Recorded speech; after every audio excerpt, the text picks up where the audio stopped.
Awesome. Thank you so much for joining Benfica After 90. It's a special edition. Happy New Year's, everyone. And it's just not a regular New Year's, it's the end of a decade. So to kick off this new decade, we're going to kind of reflect back on this past decade from a Benfica perspective. So I got, obviously, Alex. How you doing, buddy? What's going on, Mario?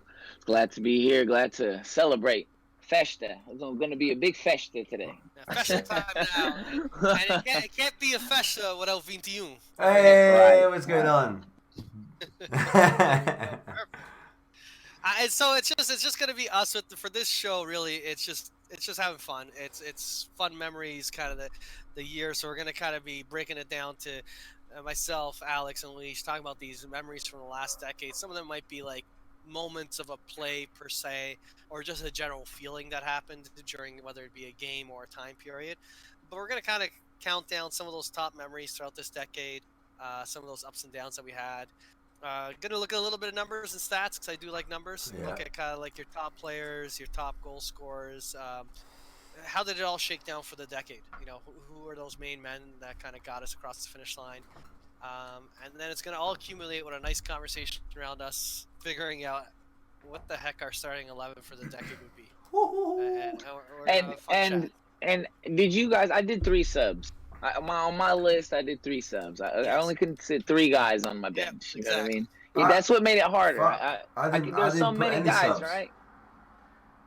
You can think of. You'll think Ooh, about it. nice. That's cool. And then we'll talk it Yeah, out. We'll talk it out because we want to get to a final 11. Like That's between cool. the three of us, we have to by committee figure this out. That's cool. Right. Well, yeah, let's go to memory land. Let's do it. Right. Let's go through all these memories, everything that marked us personally, and obviously worldwide as well. For Benfica and for us, because I know there's got to be some memories there from all of us that marks us more personally than like Benfica in an overall. But there are got to be some ones as well about Benfica overall. So yeah, Melo, give. Oh, Mario wants to go. Mario, go. Well, what I was gonna say is because we talked a little bit before doing this. And there's Obviously. one memory we really several of them that we agree on, but there's one that I thought was like the main overlapping one Yeah. that we all shared, Shoot it out. and it's the Zebu. It's the unfortunate passing of a legend. Yeah, You of can't course, live yeah. forever, except in the case of Zebu, who will live forever in our history, our club. And my God, that Porto game.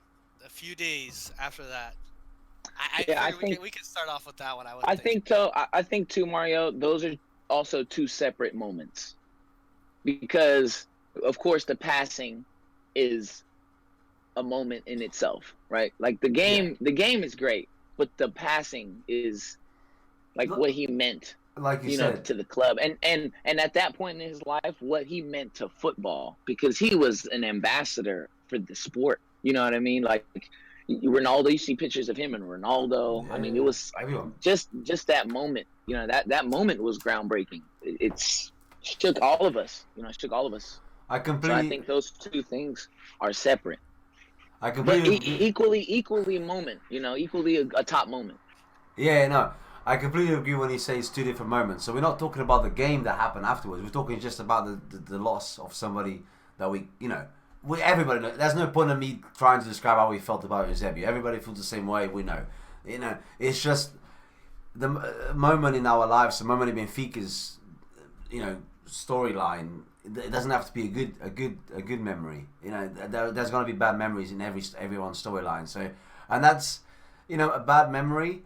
But I wouldn't say it's a bad memory, but we turn it into a good memory. Not we it's bittersweet. We lost him, but he's still here. He's like a part of us. Like the same way your family still is a part of you. He's part of us. I can't do a video without remembering this is yours as well. And it's like it's still there. I can't do it. I don't do it because I want to get it's there. Whenever I think about celebrating, when I'm celebrating, Eusebio and Ferreira are always at the back of my mind because they've marked a lot to me. Ferreira was obviously before, that doesn't matter. I'm just saying, like, those are the guys that always come to my head, and obviously my family. But these guys are my. Right. I think too. The passing of him, it like even goes deeper into Benfica folklore. You know what I mean? Like he was already a big part of it, of course. But now, like, someone who lived and breathed Benfica then passed away. Like that passing created and like bred more passion for the club, more paixão. It was just something Yeah. like it was just like he said, they turned a bad moment into a beautiful moment, a beautiful moment that we feed off, that led us into that other moment. You know what I mean? The Yeah. build up to Well, that goal.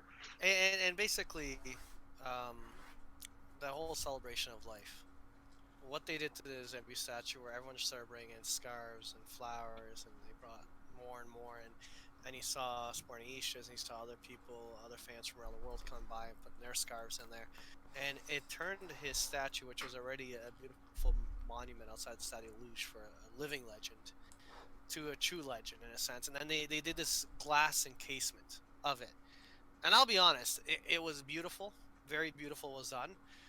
And part of me was kind of scared because I had gone to Portugal with my wife in the past, and I had taken a photo with that statue.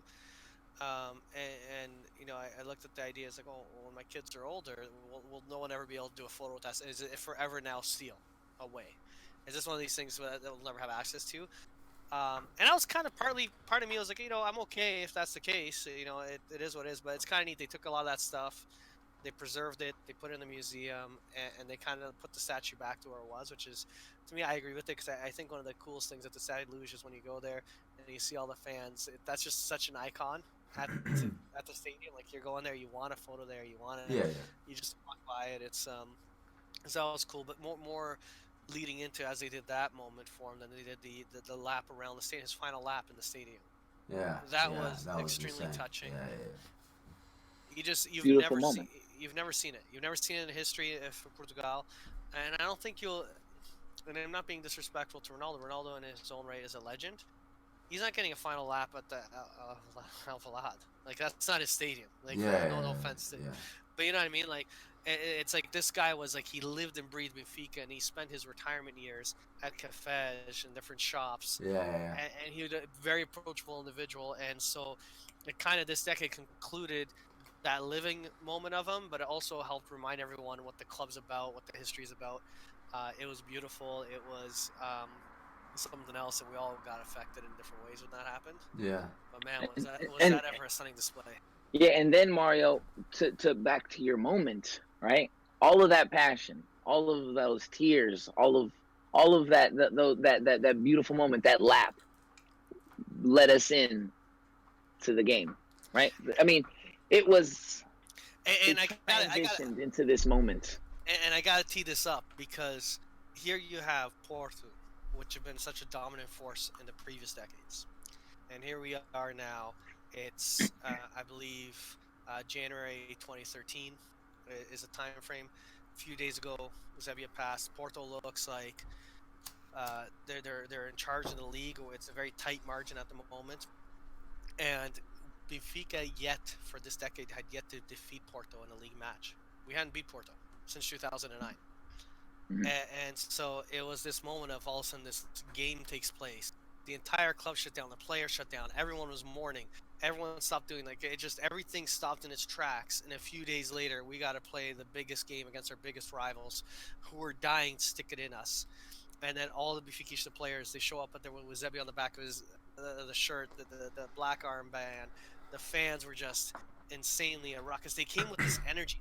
Every single player on the pitch had this whole, my God, this Mishika, this whole vibe to them, and they came so hungry to defeat Porto. Yeah. And they did, man. They beat Porto, and that goal, for me, my memory, and I think it's shared equally, not amongst Alex and Luigi, but amongst all Benfiquistas.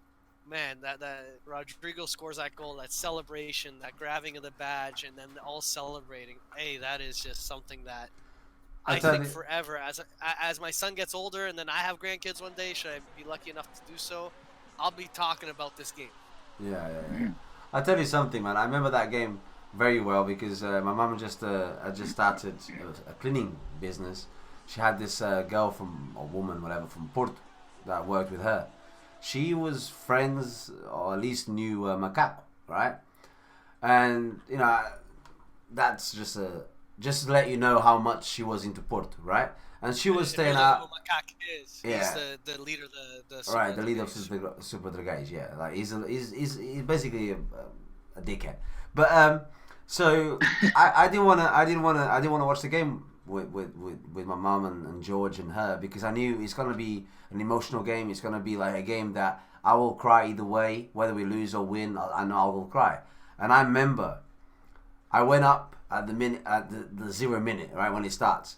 And I don't think it was that long until we scored that goal. Because I remember I was up there, right? And my mum, like always, she would have the TV about 15 seconds before me, right? And I'm watching this play, and I just hear my mum, go, go, go. And she started banging the wall, right?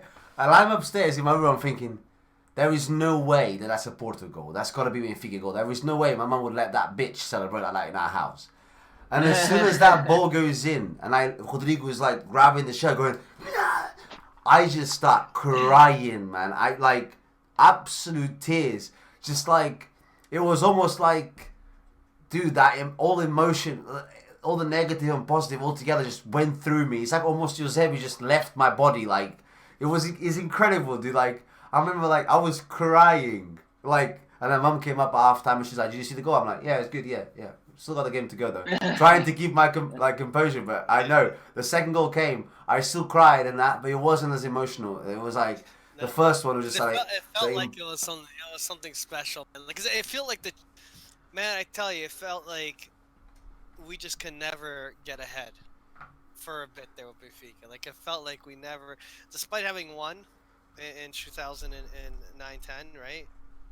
Here we are, and it just felt like we can't break it. Porto once again took the dominance of the league. They won Europa. It's like we only had a flash, and it was like the beginning of the end. That game right there was the beginning of the end. It's as if Zebu's final legacy for us in this decade and going to the future, as we had these dark years, and then they're gone, and we're gonna go through all these titles we've won now, and all these happy memories, all these moments, and it's just like it's nothing compared to what we've seen in recent decades.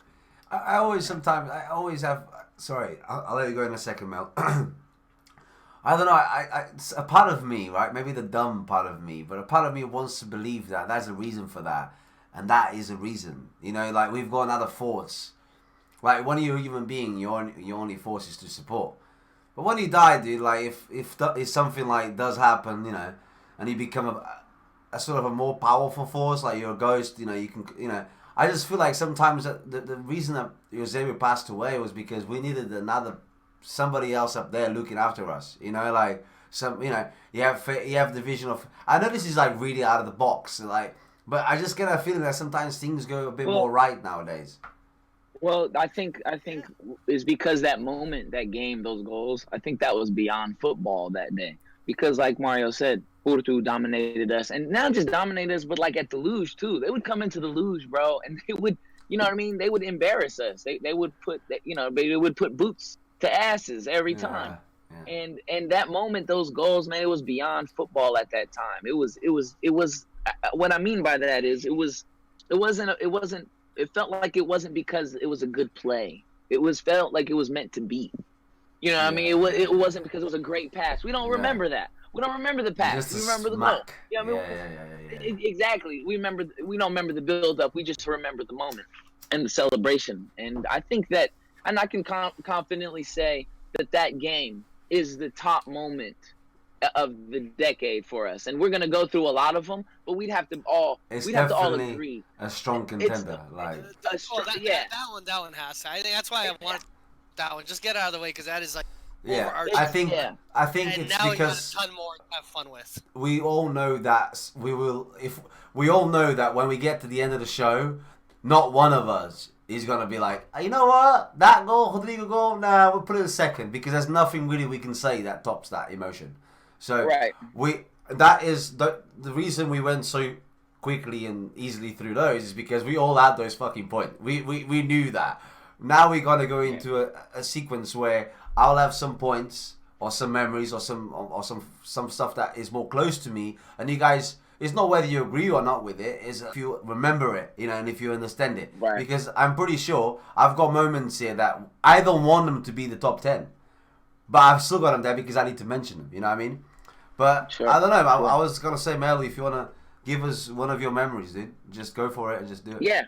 Yeah, absolutely, man. I'm gonna start off with a big one. A big one that has to be said. This has to be a moment in being a Benfiquista and what this player meant to us and what he's gonna continue to mean to us in the future. And that's signing Jonas in 2014. Signing Jonas in 2014 has to be a moment in this decade that we will always remember because of what he meant to this club called Benfica, right? He came in with a stigma, he's a hothead. He's not he voted even one time like the worst striker in the world, right? So he's got this stigma about him that he's from Spain. He's a reject, you know, a Brazilian. He was rejected from Valencia, if I'm not mistaken. It was Valencia, right? Yeah. And he comes to Benfica, and you know there was during that time where you would go on like how I kept with Benfica a lot was Planet Benfica back in the day. I knew about it because that was the only thing in English that you can look at a time you can look up. And I remember always seeing Benfica, like they had always like they would sign up a million guys in the off season, right? And they would have the jerseys there, and it's just, you know, like a fucking circus of players that come through, you know, our gates, and we give jerseys, and Luis Fluviera's got to shake a lot of hands. Yeah. So when we signed Jonas, I'm thinking, you know, here we go, another signing, another guy signing, and we'll see. But goddamn, fast forward his Benfica career. He scores 100 goals. He's to me, arguably in my lifetime with my own eyes, the best Benfica player I've seen with my own eyes, like that I've got to keep up with. I mean, he's prolific. You want to talk about prolific? And I know there are Cardozo fans out there, and I know that there's like Rodrigo fans out there. We're going to argue. But what I mean is what Jonas meant to Benfica. I meant that what he meant to Benfica to me and how he played at a high level. I mean, he has to be up there, top 1 or 2. I'll give you somebody else if you want to make an argument that this man, what he meant, and what caps it off is a memory. It goes with the Jonas signing. Like I said, fast forward. Remember that game after Sporting where he's in the back and they're telling him, "Go home, Jonas. Go back to Brazil. Yeah. Go back to Brazil." And he says, "I'm not going to go anywhere. I'm going to stay right here, and I'm going to win another title so that you guys, Sporting, don't win one." Yeah, right? Like that just like sums up what. Forget the. And he does it. And he does it. Yeah. And he does it. And they did it. You know what I mean? And they won it, and it made it even fucking better. Like it just made it so much better and so much sweeter. Right? Like to me, that's a top moment in this decade. It has to be said. To me, it's a memory because I go back and think like, damn, we didn't know. Not one Benfica fan out there said Jonas is going to be coming. He's going to be a legend in this club. Yeah. But in 2014, we signed a future legend of this club, and it's a top moment, no doubt. It's very in that moment, just to kind of for myself, the signing of Jonas. It was that we had this amazing striker in the previous decade, Cardozo, which was not only amazing in the previous decade, but was amazing in the first half of this decade. And the guy was a monster. He is, if we were talking earlier about players who get their names sung in the stadium, very few get their own song. And Cardozo was one of those that got his own song. And all of a sudden, the way he was chased out of the club, given what happened in that final, and it was like, what the heck is going on? This is the guy you're going to get. Who is this guy? I'm like, what the heck are we doing? Like you said, we have the Alan Kardecks of the world. We have all these random names that come through the club. And yet he just turned out to be such a phenom. And yeah, man. And even if someone came out and said, I knew that Jonas was good, but you didn't know he was going to be that good. No one could say that. No one could say he was going to be that good. I think it's a very underrated and overlooked moment of this era like decade. Because like, there was no hype about it. You know, there was no newspaper saying Benfica's going to sign Jonas, and we're like, oh, Jonas guy. No one really looked at his signing. It was like, yeah, cool, man. We sold Rodrigo. They didn't want to pay full price, so we get this guy. Fuck off. You know, I didn't hate him. It's not like I didn't even know the guy, so I couldn't hate him. Like, you know what I mean? Like, what the fuck, you know, you need to know somebody before you hate them, right? I didn't know. I was like, who's Jonas? Who's this, like, Jonas Brothers? Like, what the fuck, right? And then for him to, yeah, for him to come in from where, like Melo said, like getting voted the worst striker in the world, or all this stuff, and or worst player, or whatever. You think like, dude, this guy's gonna come just to like, you know what?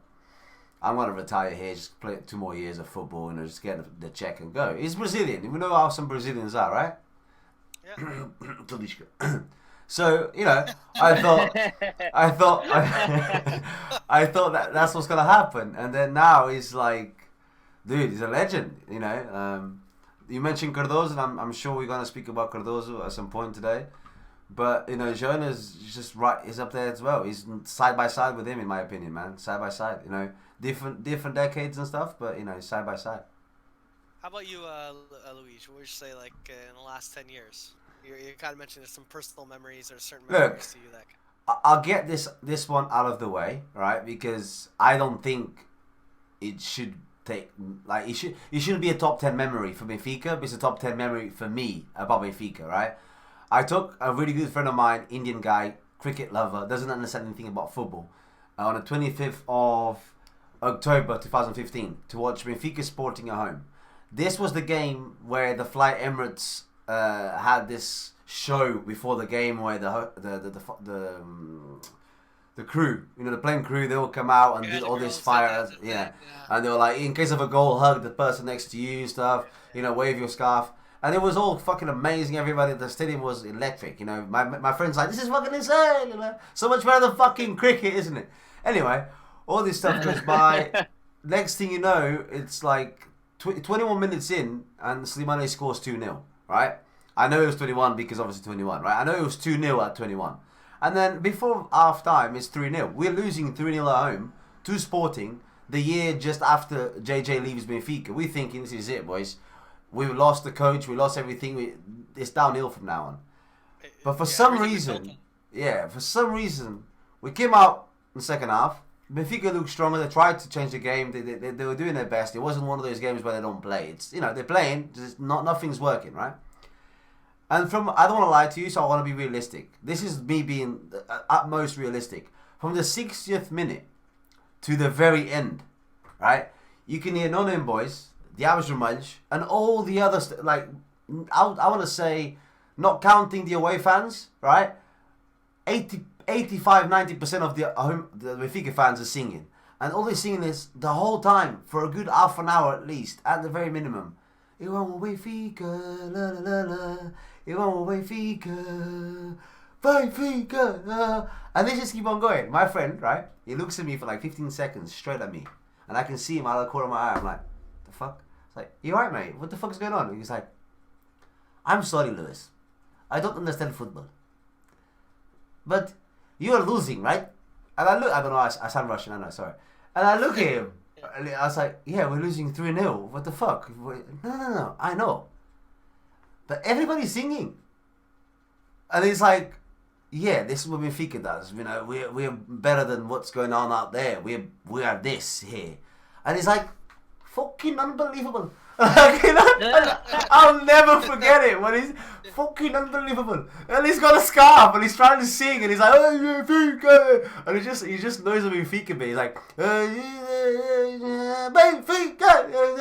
And it's just like, and you know, for me, that's a memory that I'll take to the grave because I would want, honestly, I would want a 3-0 win our way so I could show my friend, look at Benfica, look at what we are.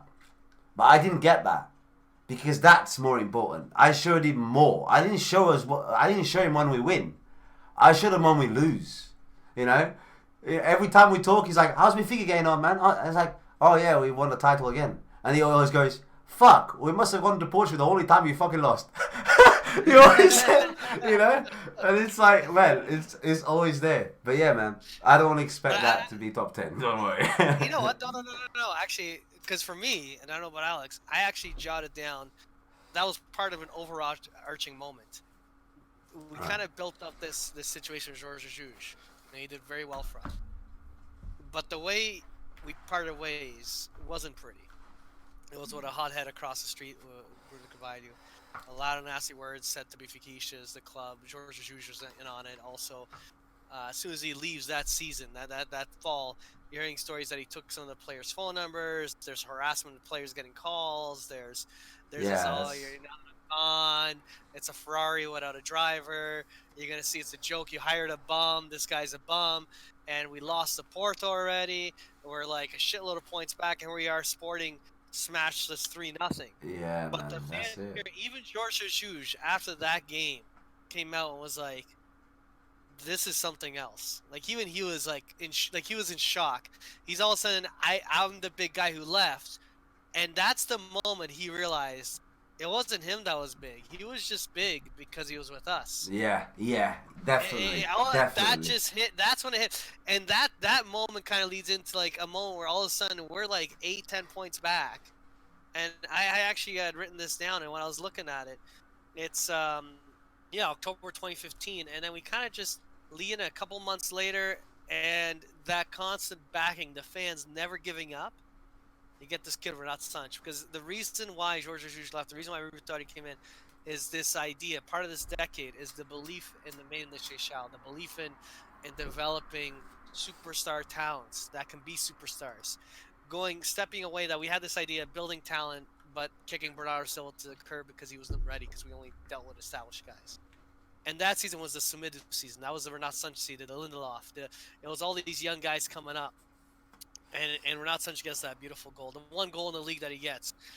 And yeah, what a goddamn screamer that goal was. And it was, I feel that Sporting game, that cheering them on to Cajega, how much we love the club, carried us to that title.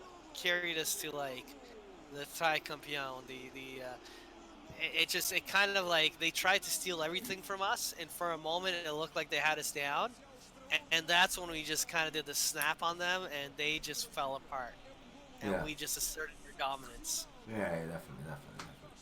No, I that's think, definitely. I agree when we say. I think JJ felt like the reason we were so happy is because we were winning with him, and then when that happens, he's a bit like, no, they're just happy because of Benfica. Fuck, I had nothing to do with it. Look, they're still happy. I'm smashing them 3-0, and look at them. Have I ever and seen? then when it was Yo, have they ever been this happy with me? Cause fuck, you know what? Fuck off.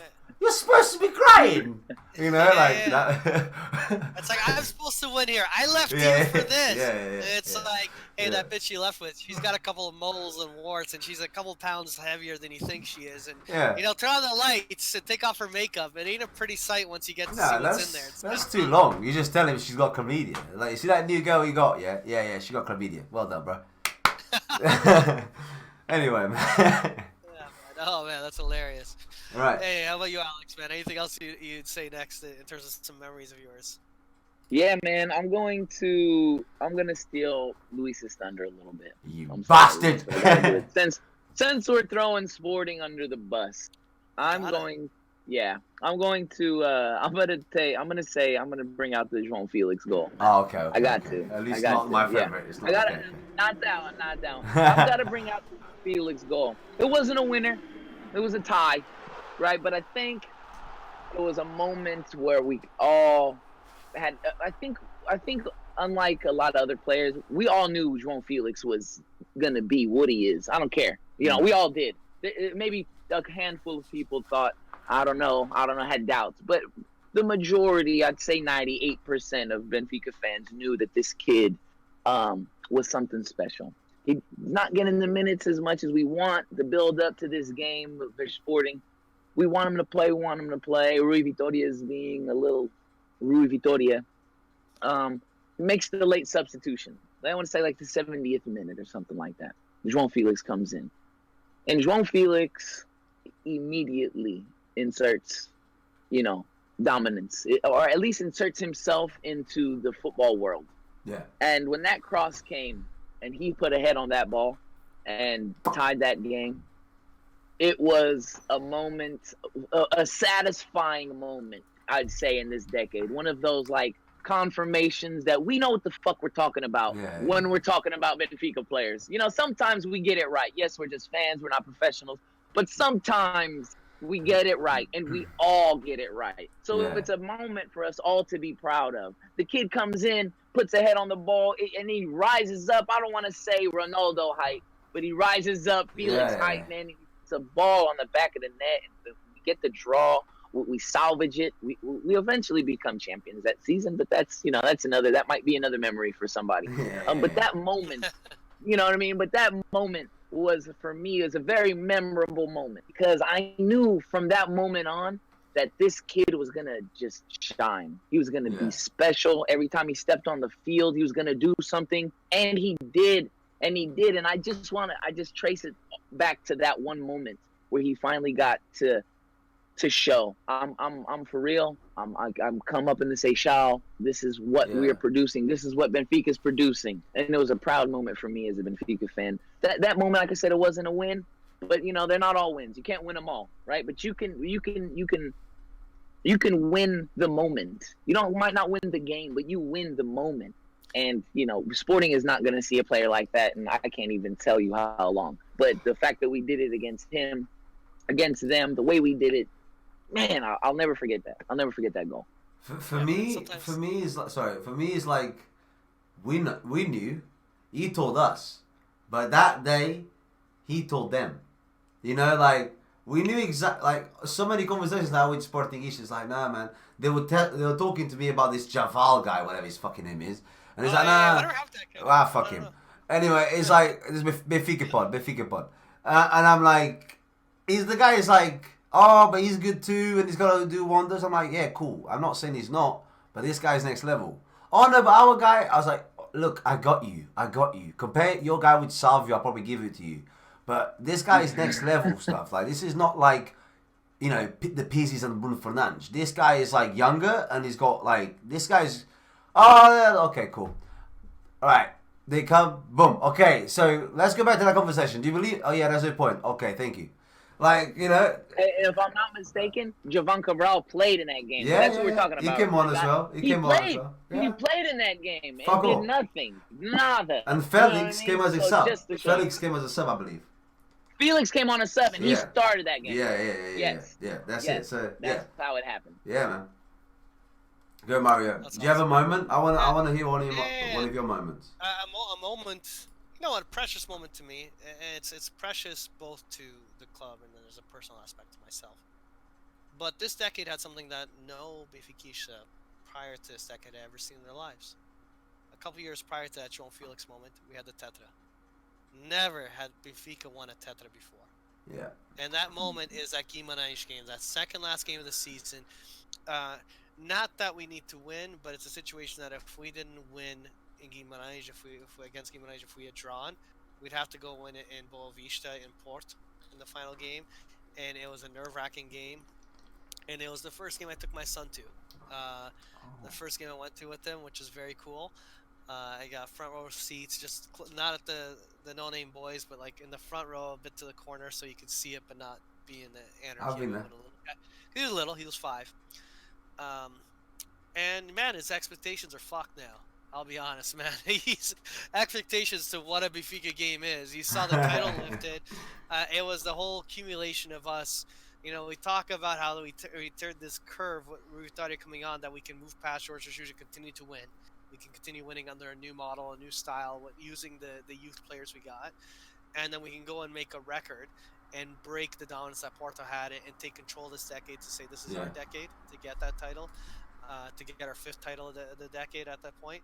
And then when it's all said and done, it's you look at it and it was just one heck of a celebration. Elisio's scooter coming out on the pitch afterwards, just the whole anarchy that happened with that game, the amount of goals, the passion. You know what I remember, one goal that you said amount of goals was Ederson to Raul Jimenez. Ederson put a ball on Raul Jimenez. I mean, drops a dime. I mean, fucking beautiful. Like, it was, and I knew that was, I wanted to say that was the first goal. Once that, I want to say, it could be a wrong, short-term memory is gone. I do remember that goal though, and I knew after he scored that goal, I was like, "It's a wrap. Like, wrap it up." You know what I mean? If I knew about the scooter, I'd have already gassed the scooter up. Like, let's get the Yeah, scooter out at yeah. halftime. You know what I mean? Like that shit was amazing. And fucking Ederson, goddamn, what a player. But that I remember that goal mostly from that game was Ederson just drops a dime on Raul, and Raul fucking finished it, one touch, pow, that's it. You know what I mean? Like, man, and then let the party begin. And personally, for me, it was just a weird. It was a very man. My mind's a blur. For those people that don't know, that little red thing in the back, that's the, the cards that you hold up. Yeah, yeah. They call it Number the one red and and number white. two. When Yeah. they so when you look at the displays they do, that was the seat for ours. That was Ruiz, and we wrote afterwards on it Ruiz' first game. We framed it. When he gets older, it'll be something he takes. Um, but man, that whole day leading up to it, being the atmosphere at the luge, the vibe, the energy, you're sitting there. It's like we're on the verge of potentially seeing not only Benfica be champions, but Benfica do something that has never been done before, and it's something that it's we need to reassert ourselves as not only the top team in Portugal, but the team breaking the records, setting the pace and things of sort, and doing new things. Um, and man, and it was funny. Like I bumped into a guy from Canada that I know in the celebration unexpectedly. I bumped into my primo, my cousin from Terceira, or I'm outside and all of a sudden I hear my name and it's my cousin Bruno. And I'm like, whoa, what are you doing here? Oh, it's good to see Benfica. What are you doing here? I'm like, I gotta go see Benfica also. He's like, oh, that's awesome. We shot the shit, but I met, Alex brought up Planet Benfica. I used to deal with them. I met a good guy from Planet Benfica that was there. It's just one of these memories that'll forever be with me. And then I think also, luckily, that personal memory's tied in with history. We won the Teta. That has to go down this decade as one of the great moments. Man, I wanna say one, man. This is just like before Melo steals it from me, man. Like I thought he was gonna steal it then, so I'm just gonna cover this bad boy now because I think he's got this as well. You guys remember this Lima's goal against Sporting? Where Gaetan picks up the ball like about 60 yards out or something. 50 yards out maybe. Sort of dribbles past a couple players. Gives it to Enzo, I believe. Enzo gives it back to him. He then passes it back to the middle, and Lima just just slaps the ball with his right foot, and it's just a beauty of a goal. I believe it's 5th of March. I forgot the year now though, but yeah, I think it's 2000. No, I don't know. It's just that goal, and when it happens, you're like, oh, that is beautiful, and then you just see it for the whole week because he comes to the UK, then he goes to Spain, then it just travels the world. So you see like the Portuguese share it first, then the Spanish, then the French, then the English, then the German, then and it gets to Russia and China and stuff like that. I think this is sick. Look at that. And for me, look, is it a moment? It's a goal, basically. It's a goal, but it's a beautiful goal, man. It's a sick goal, a sick moment. A couple other moments I want to shout out is just our exploits in Europe throughout this decade. And there's one that I thought was awesome, and you're actually going to go way back to the beginning of the decade, March 2011. Benfica Europa League quarterfinal against PSG, who has been recently bought by a billionaire. And these guys are starting to spend some big money. And here Benfica goes to France, goes to Paris. And all the headlines at the time is Benfica supporters, highest percentage of away supporters ever at a game in Europe. Like, it was just like, it felt when we were in Paris, it's as if it's like, what Alex always says when we do Benfica after 90, where's Benfica playing? Well, it's a home game. It doesn't matter if it's home or away. It doesn't matter where we go. It's always a home game. And that's what that game there against PSG was a good side, good fight. We ended up knocking them out of the quarterfinals. But man, just that right there showed the magnitude of this club, like the amount of support they have and everything else. I thought that was a cool moment. I love that moment. No, that's good. And France insane. is very pro Portuguese too. You know what I mean? Like there's a lot of Portuguese out there. You know what I mean? So that just makes sense, and it makes it feel good if you think about it now, like what PSG have become. Like you said, some oil brand basically. Their Pennzoil basically is what they are. You know what I mean? They got millions, billions to spend. So it was one of those. Yeah, it was one of those moments where you kind of look back and you're like, yeah, we are bigger than the world thinks we are. And it's fun to see moments like that where you show up, Benfica fans show up. Yeah. And it kind of segued. It segued into like later in the decade when he faced Juventus in the semifinals of Europa, and that's in Juventus side went to the final of the Champions League. I think that year after or shortly afterwards. You know, I mean, like Benfica this decade, you can. Yeah, we're in that constant hunt for that European title. It's gonna happen sooner or later. It's just it has to happen sooner or later. But it feels like when we go in and we're knocking on those doors, we're not just knocking down little clubs. We're knocking down big clubs. Big clubs. Yeah. Like to lighten it up a little bit. I like funny things. I like funny memories. My memory, my one of my top memories of the decade is ref finds out Louis Zone is a red brick wall.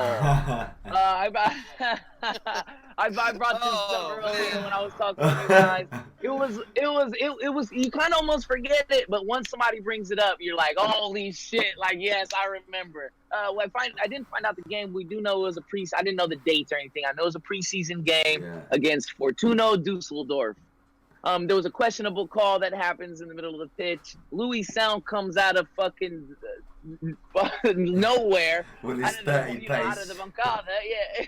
So fucking fast, runs up on the referee. I don't know if he did it on purpose. It's hard to see. It's hard for me to say that he did, even though I know he did. He rocks up on the ref, and the referee just takes a fucking tumble, and he's just laying there. He's out. Yeah, he's out. And what's crazy is, if you watch it, in fact, it doesn't look like you would even be able to be knocked out that way. But yo, this referee was spread eagle out on the ground, just done. You know what I mean? Just completely over it. It was just a funny memory, man. Cool. So speaking of funny memories, the one I think about this decade, and you know, I've ragged on George Jesus in the past, but he was a great manager for us. I think if we go back now 10, 20, 30 years from now, and we're all old men or old ladies sitting together reminiscing about Benfica, and it's like, remember that decade? Remember the managers we had? What was that crazy that arrogant asshole we had? That George Jesus, that guy. Yeah, remember what he did to Tottenham? Like the running us across the sideline with the 3, and then Tim Sherwood's like losing his mind, and then they do the press conference, and with his broken English, they're like, oh, yeah, that's when he done this moment and everything. And in the presser, they're like, you're making fun of Sherwood and Tottenham with the three fingers, and he's like, no, I wasn't making fun. And it's like, oh, when Louis Zone scored, he put the 3 up in his face. Oh, I was just celebrating that our number 3 scored. He's like, and the reporter, the English was like, Louis Zone, where's the number 4? Oh, does he? Okay. He's like the team captain and has been on the team longer than you have as a manager. Like, oh, I thought he just played. He played so stupid and then he kind of started just throwing in broken English and in Portuguese. Next question, let's move on. But he tried to see if he could fly that under the radar, as if Louis Zell wears number 3. And it's like your team captain's number. And it's like someone doing that. Like if Portugal scores 6 goals, if Ronaldo starts doing this, and it's Ronaldo that scores number 6, and they go, "Why'd you act like that?" The guy who wears number 6 scored. It's like that's Ronaldo. Yeah, he's at number 6, isn't he? He's like, no, he's just fucking 7. He's been on the national team forever. Oh, I never noticed. You're the goddamn manager. You look at the team sheet all the time. You know what, too, Mario? That moment just makes me like, we need to get those moments back. Benfica need those moments. A little cockiness. Yeah, we need those moments. We need to be able to have those moments coming up. You know what I mean? Like, hopefully next season we start getting that lure back, those moments where, you know what I mean, you said the PSG semifinal. Yeah, I mean, that we've beaten teams. There are moments that we've had where we've been able to say, you know, throw up the tray on Sherwood and you know, let them know like we're whooping that ass. You know what I mean? It's a beautiful thing.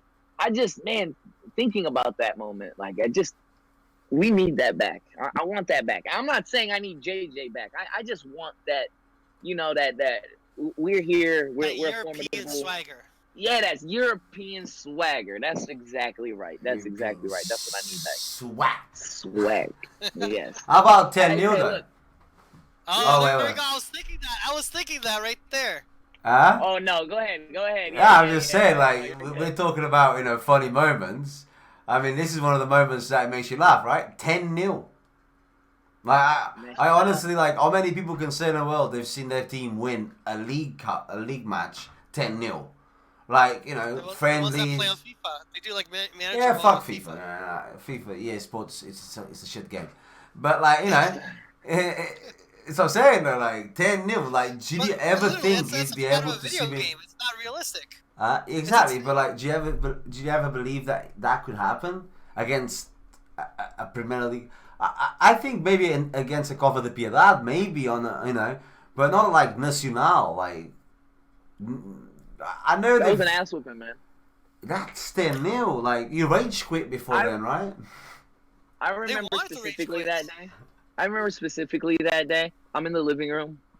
Nellie's in the room, and I'm watching, and I'm like, "Golu!" Right? 5 minutes later, "Golu!" Right there came a point where she was just like, "All right, now you're fucking around. Like, stop, Joe. Like, there's no way you've done this 8 times already." I'm like, "Yo, come here, come here, come here." She comes in and looks, you know what I mean? And as she comes in to look, boom, 9 goals. He's like, like, what the fuck? Like, I just remember, like, she thought I was playing around. She thought I was lying. Because anyone is playing around with that kind of scoreline. That's insane. Yeah, I can't. She's like, now you're just yelling to yell. I'm like, no, I'm not. Bitch, I'm I don't yell to yell.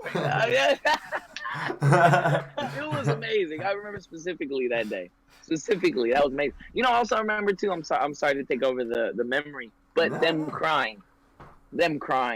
National players crying off the pitch, man. Like, when you think that's actually the first thing. I don't even think about a goal that happened that day or like I agree with you though. You know, I remember when you hear 10-0, I think of those players walking off the pitch just in tears. Like, you don't want to be beat like that. You know what I mean? Like, at least they had tears in their eyes. You know what I mean? They cared enough to cry. You know what this remind me of? They didn't care enough to play good, but Jesus. Didn't somebody come out and said like it's important to respect the other teams and not beat them by so much because it can be degrading for them? Somebody came up with that. A bunch of sporting yeah. I'm like, yo, what? They got no respect. That's I'm like, you don't are do you such a fucking thing. stupid? What are Like, you supposed to if do? you could, no. It's like what they were trying to do. What they're trying to get at is, yes, we can do that as well, but we don't do it because we respect him. Fuck you, man.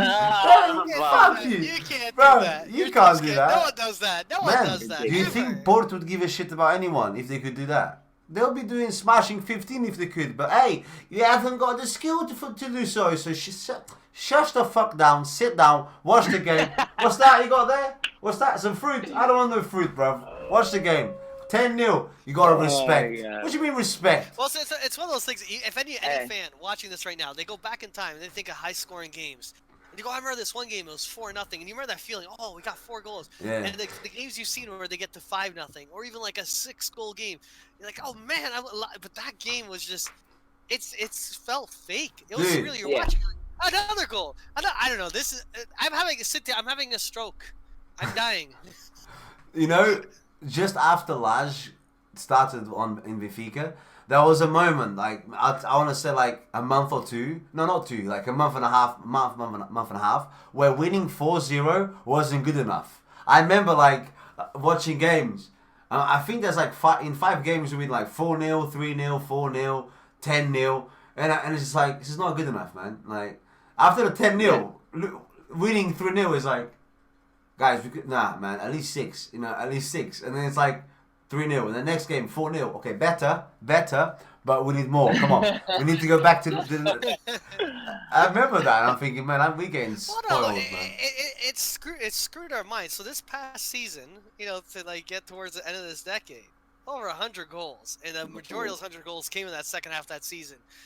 Your mentality, like, you're right, Luis. You win 3-0, and normally in this sport, you're like, that was a good game, 3 goals. If they hit a point where we won 3-0, okay, that was okay. That another day.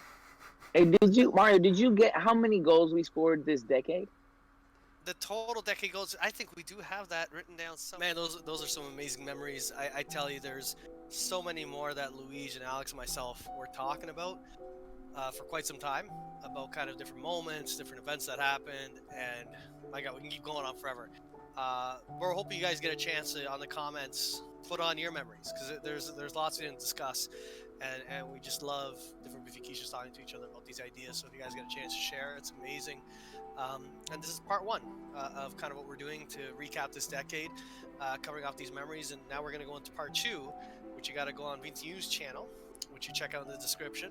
And in part two, what we're going to cover off is basically those top 10 goal scorers for the decade. Who were they? How they got there? The stats behind it. All the amazing things that happened that led up to that decade with those individuals. And then it's all going to build up, capturing those moments, those memories we just discussed, those top goal scorers, all accumulate to the number 11, the starting 11 players, those substitutions, those guys that we put together. So yeah, check out his channel, leave a like, subscribe. Thank you so much. Happy New Year from all of us at Benfica After 90. And yeah, Benfica.